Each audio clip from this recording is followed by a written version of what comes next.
ভগবান শ্রীকৃষ্ণ বলেছিলেন, নিজের কর্তব্য পালন করো, ফলের চিন্তা করো না।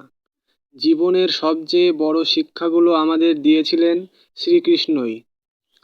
তার একটি উক্তি আজও লাখো মানুষকে অনুপ্রেরণা দেয়। উক্তিটি হলো, কর্মে অধিকার তোমার, কিন্তু ফলে নয়। এই কথাটার মানে হলো, আমাদের কাজগুলো হলো শুধুই কাজ করে যাওয়া, ফল কি হবে সেটার চিন্তা আমাদের নয়। আজকের দিনে আমরা সবাই ব্যস্ত ফলের পিছনে। কে কত টাকা রোজগার করলো, কে কত সফল, কে কার থেকে এগিয়ে, এই দৌড়ে আমরা হারিয়ে ফেলি নিজেদের। কিন্তু শ্রীকৃষ্ণ আমাদের শিখিয়েছেন ধৈর্য রাখতে।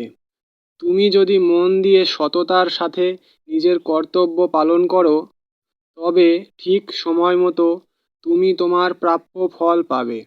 হয়তো এখনই না, কিন্তু সঠিক সময়ে জীবনের সেরা উপহার তোমার জন্য অপেক্ষা করবে।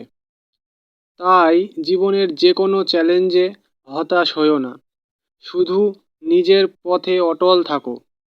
কারণ তুমি যা করছো সেই চেষ্টায় একদিন তোমার পরিচয় হবে। অর্থাৎ নিজের কাজ নিজে করো, বিশ্ব তোমার ফল সাজিয়ে রাখবে। এটাই শ্রীকৃষ্ণের শিক্ষা। আজ থেকেই শুরু করো, ফল নয় তোমার দায়িত্বই হোক তোমার ধ্যান। ধন্যবাদ সকলকে।